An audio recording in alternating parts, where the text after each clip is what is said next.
he lost all his gains. Steve looks like a shadow of his former self. Steve doesn't look like anything anymore. It's a matter of time and reintroducing a little bit of food and a little bit of pharmacology. And the bodybuilder returns.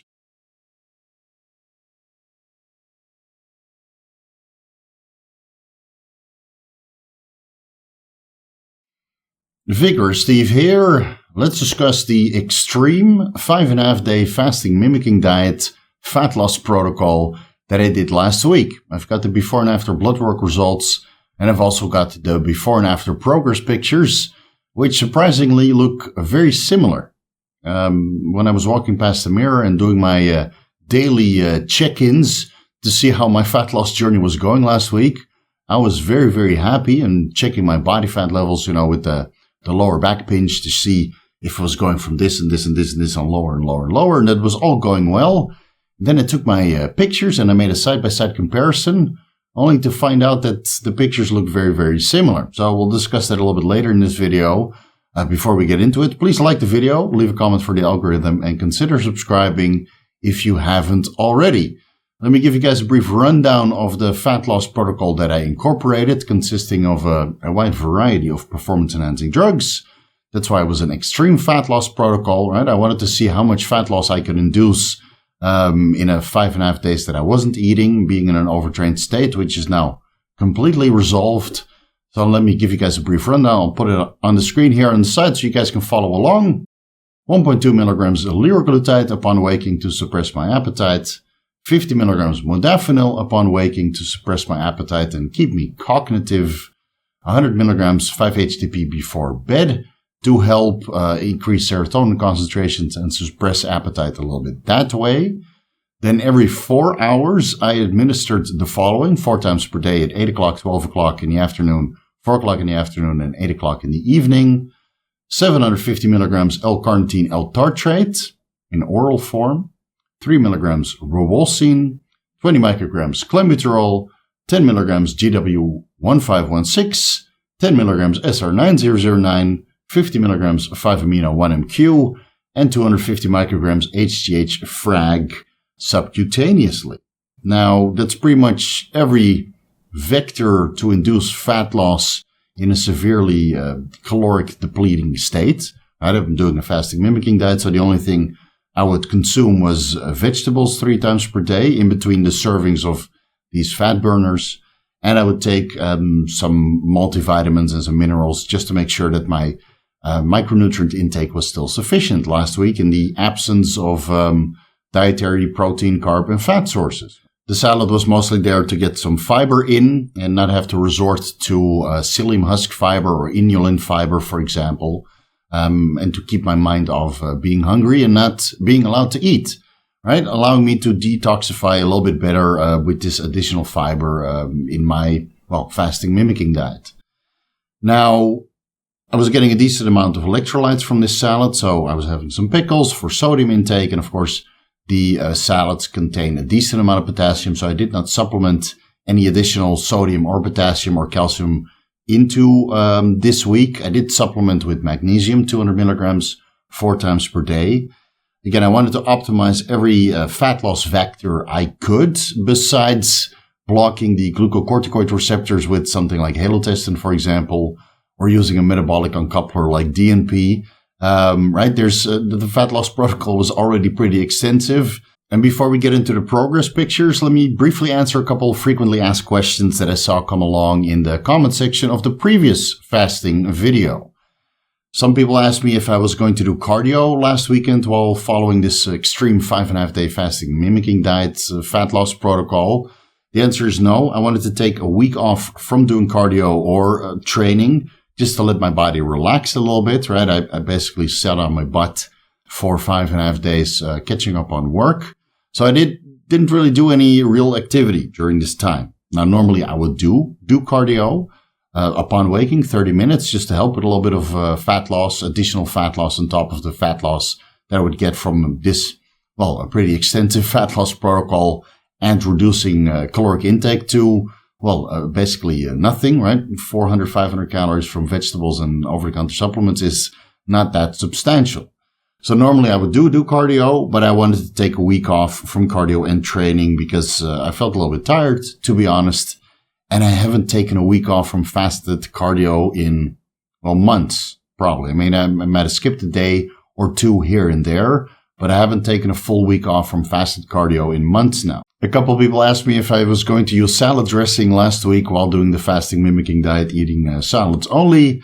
The answer is also no. Guys, having salad dressing on your salad while following a fasting mimicking diet really doesn't qualify it as fasting anymore because, well, salad dressing has a decent amount of calories and there's no benefit regarding micronutrient intake from salad dressing. So there's no salad dressing in this equation. And some of you wanted to know how I was going to break this particular fast. And it's always the same for me, whether I do a water fast or a fasting mimicking diet with cardio, without cardio, with performance enhancing drugs to speed up fat loss or without. I always break a fast the same way. The first day I stay with ketogenic food sources, which I usually have when I'm following my normal raw food diet. So I would have a salad with salmon to break the fast, which I had last Saturday morning. And then I would have a normal ketogenic food sources over the day that don't digest as fast and don't turn into some gluconeogenesis, for example. So previously I've broken fasts with egg whites and a couple whole eggs. But I always noticed that I get terrible blood sugar fluctuations from that because the egg whites turn into glucose and then my serum glucose goes up and then comes down due to the insulin release and the increased insulin sensitivity kicking me out of ketosis in the process. And then I get into this blood sugar roller coaster that I definitely try to avoid. So the first day is always whole foods, being ketogenic with some vegetables to slow gastric emptying and keep my serum glucose concentrations stable while remaining in ketosis. And then the second day after breaking a fast, I reintroduce carbohydrates to restore glycogen stores. Now, this time it was a little bit different because I did go to the Millennium Hilton, which is a 5-star hotel here in Bangkok, because unfortunately the restaurants are still closed here. And of course, I would like to take my wife out to dinner sometimes. And the only real way to do that right now is to book a 5-star hotel and do in-room dining. So even though we're not at a restaurant, I do get to order room service, and that's as close to a dining experience as I can get right now. So I broke fast Saturday morning with a salmon salad, right? A sashimi salmon. Broke fast that way, didn't have any blood sugar fluctuations.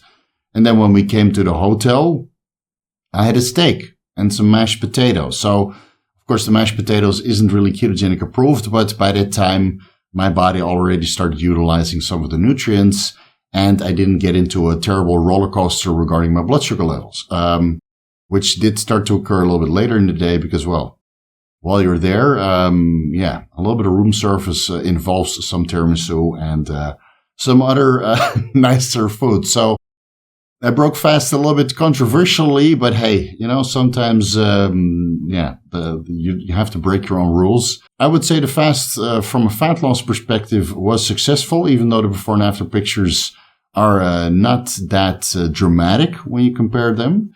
And the blood work results are certainly a lot better than before. So I would say that it was a success. Let me show you guys what I look like right now. Before fasting, I was on the left.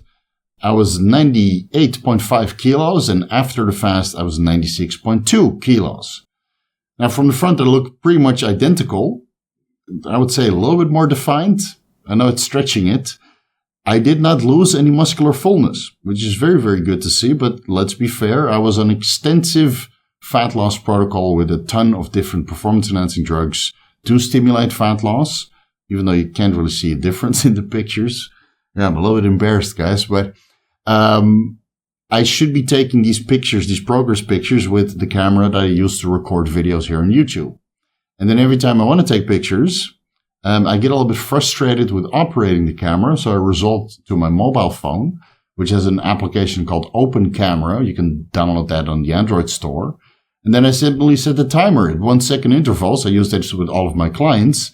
I go stand there, I do all my poses, and then I select the best pictures, which is certainly a lot easier than operating the camera with a timer and then setting the ISO and the white balance and all that stuff. And I get incredibly frustrated.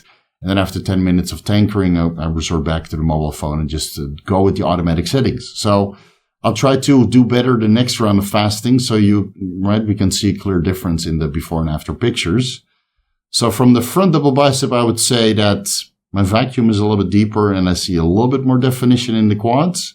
But at least judging from the arms and the quad fullness and the chest fullness and the lat fullness, I can't really say that I lost any size or glycogen stores in that sense. And well, you can see from the weight difference comparing Sunday morning to Saturday morning, even though Monday morning I was 100 kilos. So I actually went from 100 kilos to 96.2 kilos at the end of the fast. But when you compare both depleted states, being Sunday morning, right, I was eating 2,500 calories for the last couple of weeks, leading into the Sunday refeed and a little cheat meal to finish that Sunday refeed off. So it was 100 kilos Monday morning to 96.2 kilos Saturday morning. But in reality, from depleted state, Sunday morning, Saturday morning, that's about 2.5 kilo difference. And that's, well, I would say that's all fat loss. But again, in the progress pictures, the difference is not that apparent. Unless you look at the back double bicep, then it's a little bit more clear. You can see that my lower back is certainly a lot more defined. And that's where I noticed most of the fat loss this round of fasting.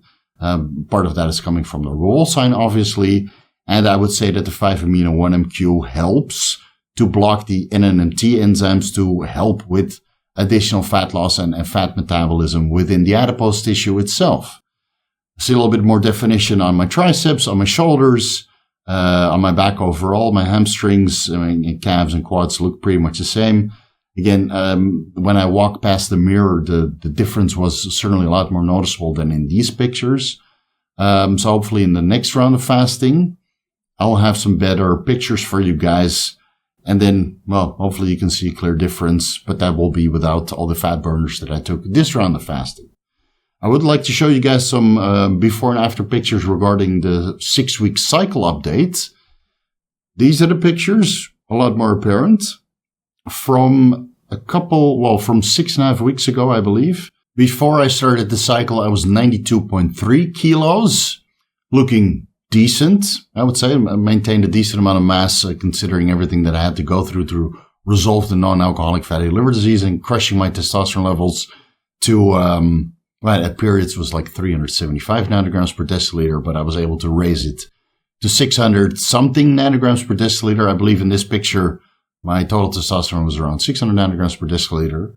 And then 6 weeks later, with the double D testosterone, increasing my weight with about 4 kilos on the scale, I look dramatically different. Right? Now I look like a bodybuilder again. In the previous picture, I looked like a bodybuilder as well, but a hungry bodybuilder, I would say. A little bit skinny bodybuilder. And now, especially from the back, that's even more dramatic results. My arms filled out, my back filled out, right? My legs look a little bit better. Very happy with the progress that I've made over the last 6 weeks. And then these are the comparisons after the fasting mimicking diet when I was absolutely skinny AF at about 85 kilos.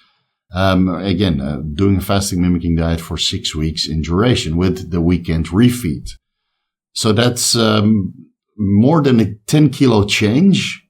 I was a little bit leaner in the legs after 6 weeks of fasting mimicking diets.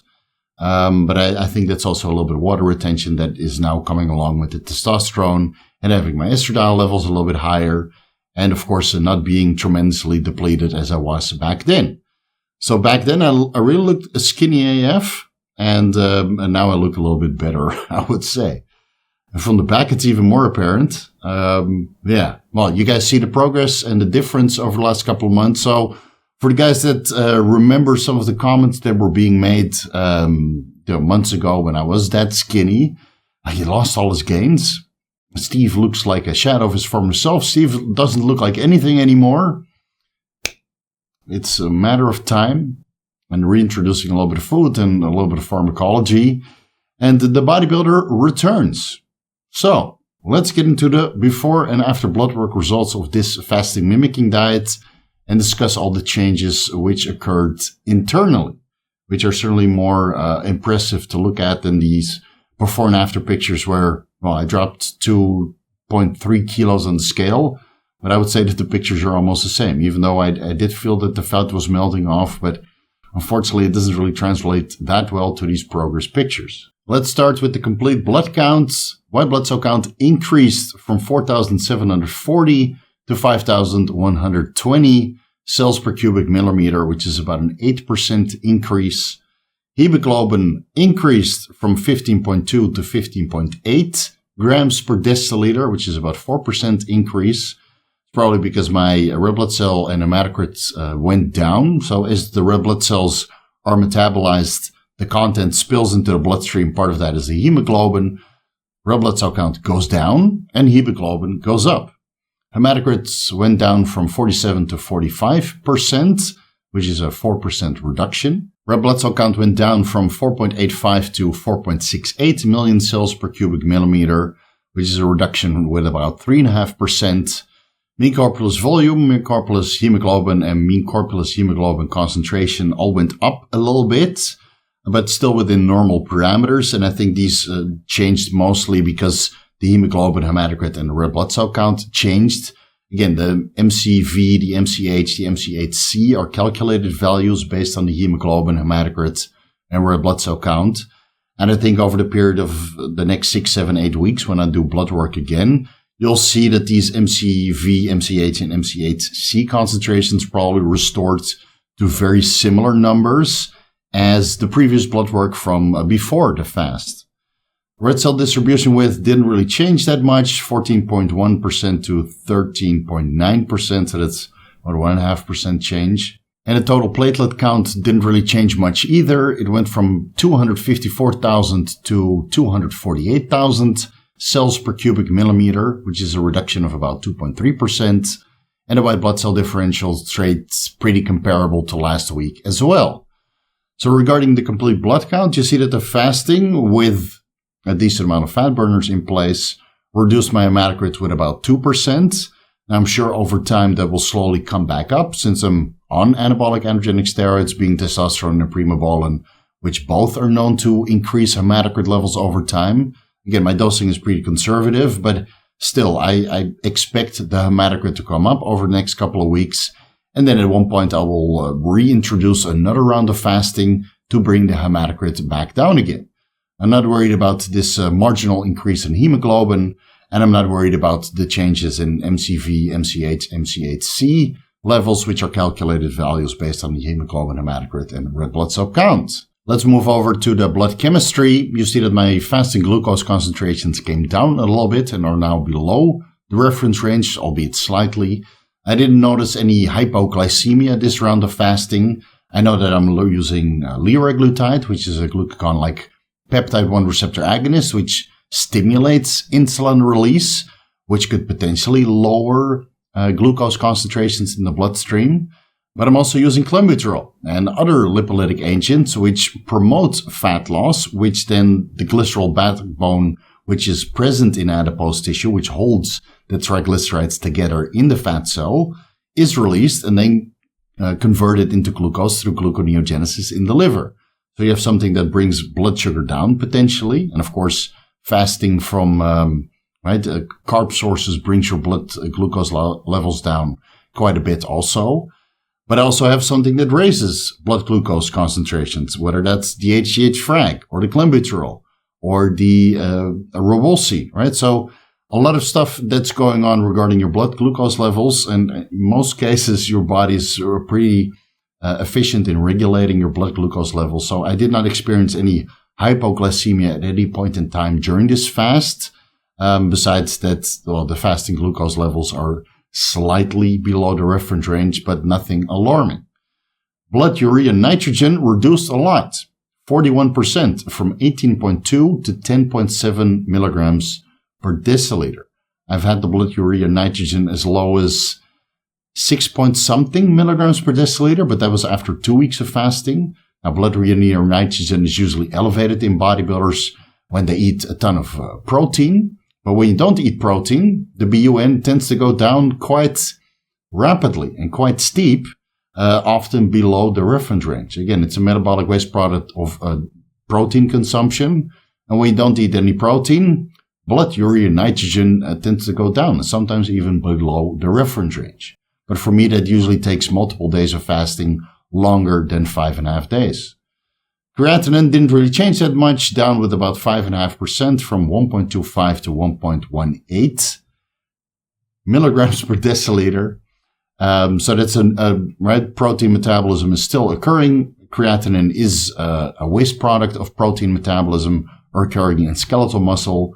Creatine monohydrate increases that. And I excluded creatine monohydrate from my diet while I was fasting. I also stopped training, so that brings it down a little bit.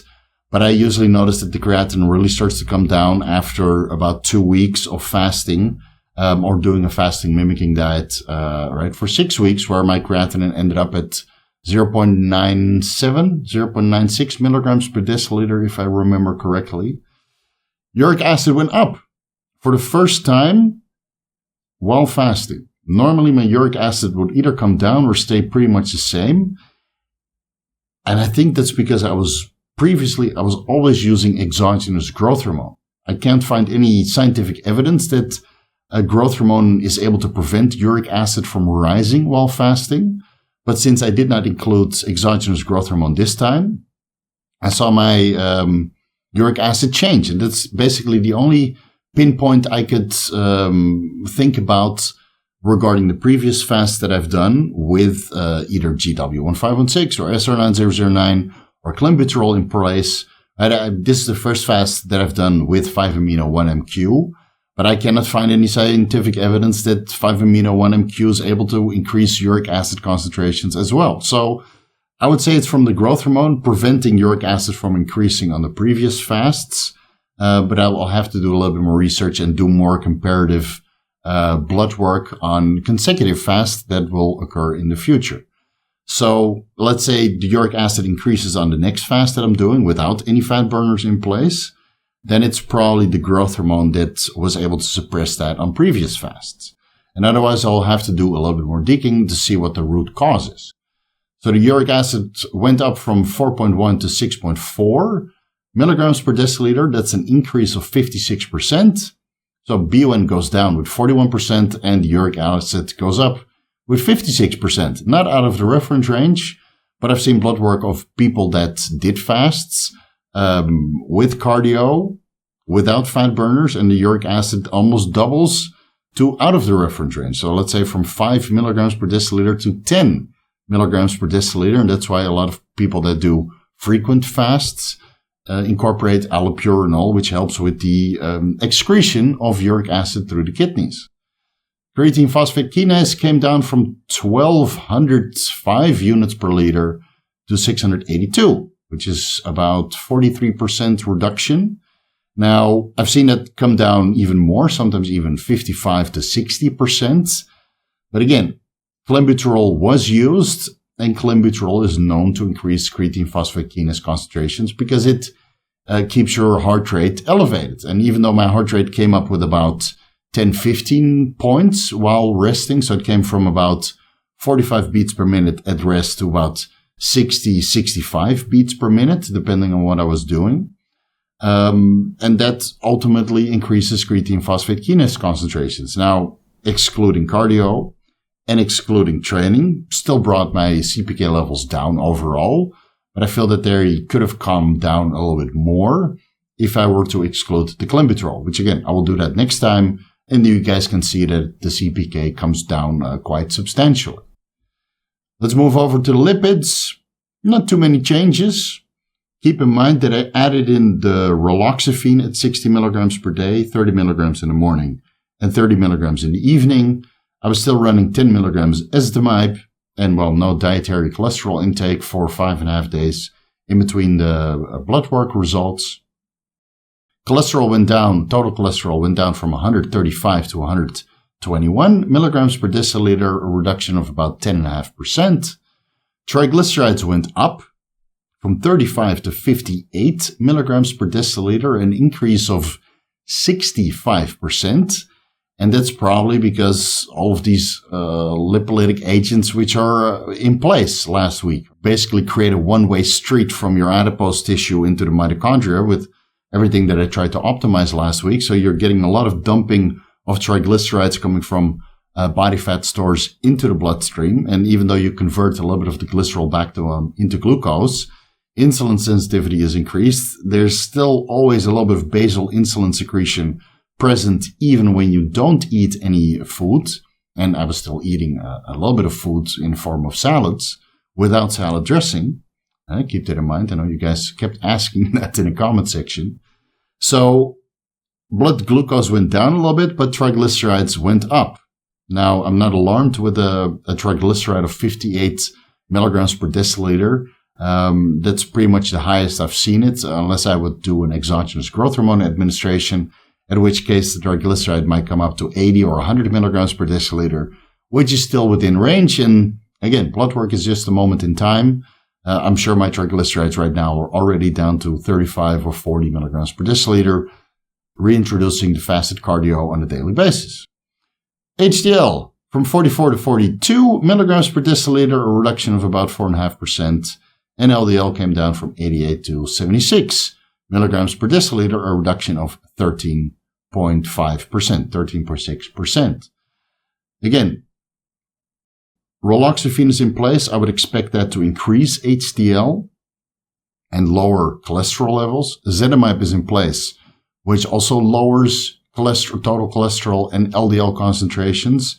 So there's a little bit of an overlap there. And the lipoprotein (a) actually went up slightly from 14 to 15 milligrams per deciliter. I would say that that's a negligible result, even though when you calculate it into a percentage, it's a 7% increase. But hey, it's 1 milligram per deciliter extra. And we're certainly halfway below the reference range, which is considered healthy still. So let's see next time around when I do my fasting without these ancillaries, the ezetimibe and the raloxifene, and then see how much of a change my lipids will undergo over the period of 5.5 days, right? Without the fat burners and with the cardio in place.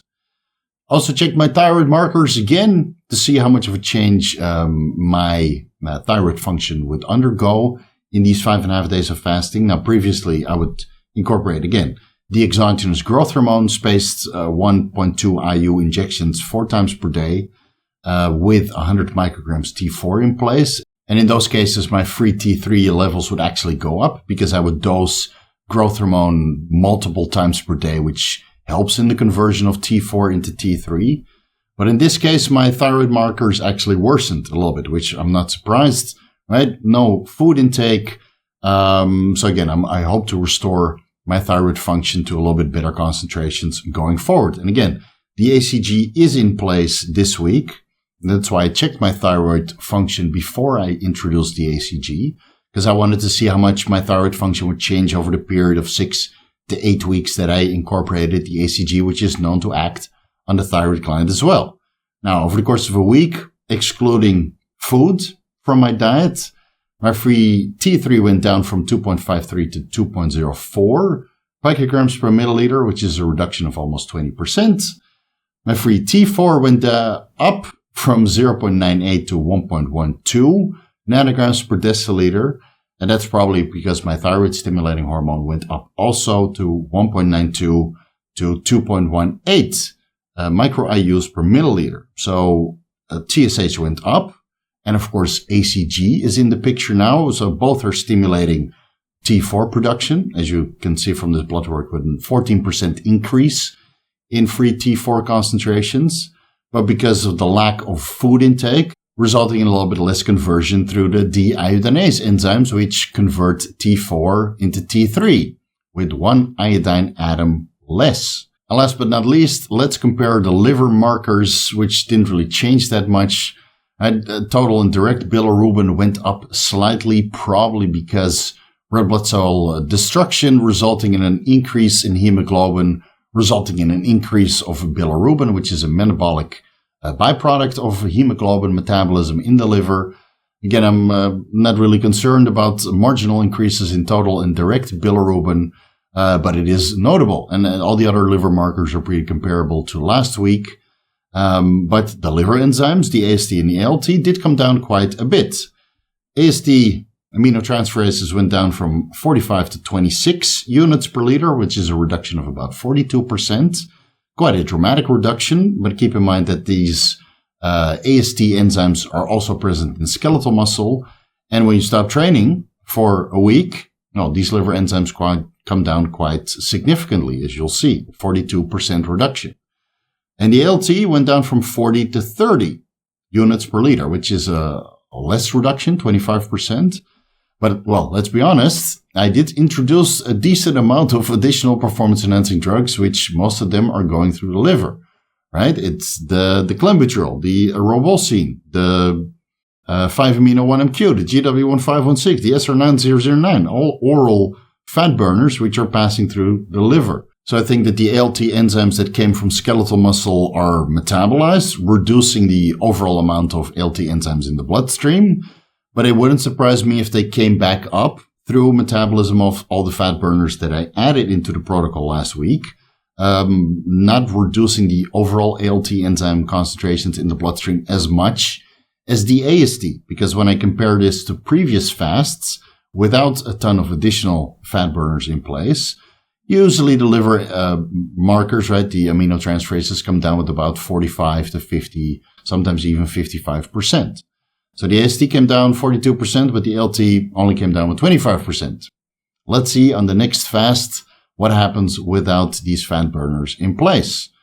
Gamma GT stayed pretty much the same from 11 to 12, so that's 10% increase.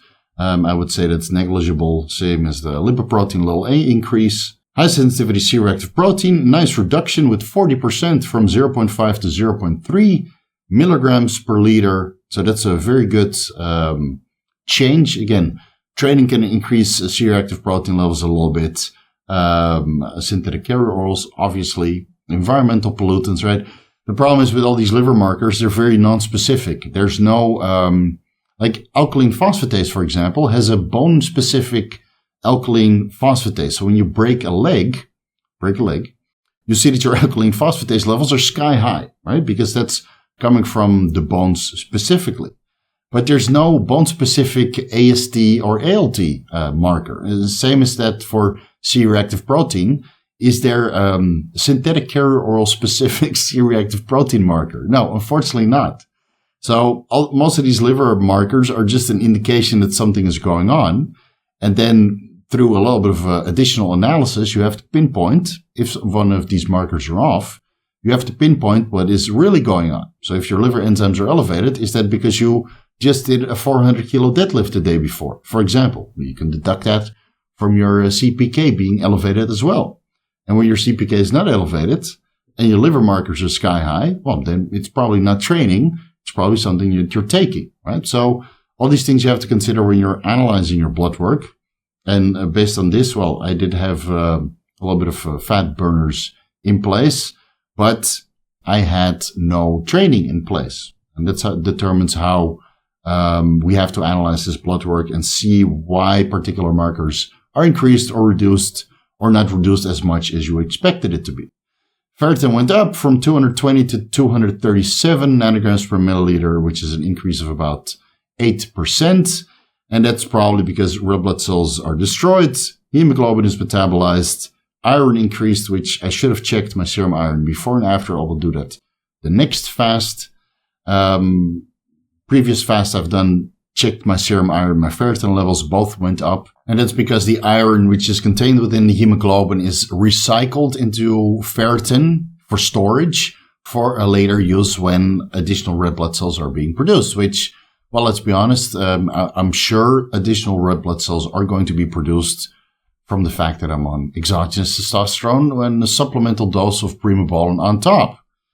I did not check my hormone levels. I will do that on the next round of blood work before the next deload, right? At the end of the next training block, when I've given myself enough time on this new protocol that I'm following. Going forward, I will discontinue all the fat burners besides the 5-amino-1-MQ because I want to see how much of an effect that has on fat loss over the next couple of weeks. I will continue that for another 3 to 6 weeks, depending on how I feel, how I respond, how the fat loss is. And then I will make a dedicated video regarding the 5-amino-1-MQ. Again, I will reduce the dose to 100 milligrams per day, 50 milligrams 5-amino-1-MQ before fasted cardio. And again, before the training later in the day or around the same time on the days that I'm not training, to see how much additional fat loss I would get simply by adding in this compound on top of the HGH frag that I will continue to run going forward.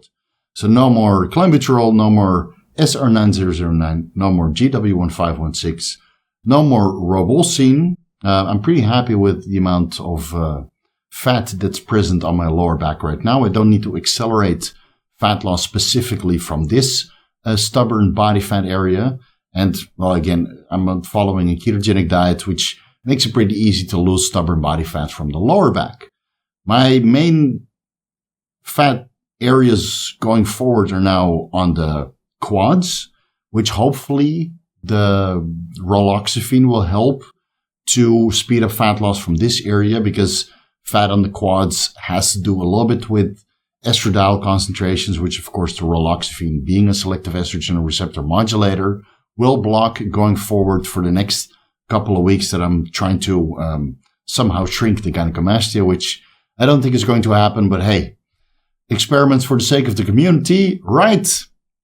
So that will be the protocol going forward, right? Trying to induce a little bit of fat loss from the quads so I can get that freaky separation back that I used to have in the past. So I would say that most of my blood work markers improved in this round of fasting with these fat burners in place. Fat loss improved, even though, well, again, from the pictures, it's not that apparent. I'm certainly happy with how I look. And I'm sure I will be able to improve my physique over the next coming weeks before it's time to do blood work and show some check-in pictures with you guys again. The only thing that didn't really improve were my thyroid hormones, which I'm sure will improve over the next couple of weeks as I reintroduce the fasted cardio and go back on my 2,500 calorie ketogenic diet. Ferritin levels went up slightly. I'm not concerned. Bilirubin levels went up slightly. I'm not concerned. And I think that pretty much covers it, guys. Thank you guys so much for watching. If you're looking for the most comprehensive guides to bodybuilding pharmacology, you can find the ebooks on my website, vigoroussteve.com/shop. Personalized advice always available through consultations. You can find the rates on my website as well. Follow me on Instagram at VigorSteve. Glycogen depleted not glycogen depleted. I did have, there's one tiramisu and one cheesecake in each bicep head. I would say, I did enjoy myself a little bit last weekend. Let's be honest. Front double bicep for the Vigorous crew. You guys are awesome. Thanks for sticking with me all the way through to the end. All your comments and likes and subscribes with the notification bell button are highly appreciated, because you're all always the first to like and to comment and keep the algorithm train going perfectly to push all these videos to a new audience. Thank you guys so much, and I'll see you in the next video.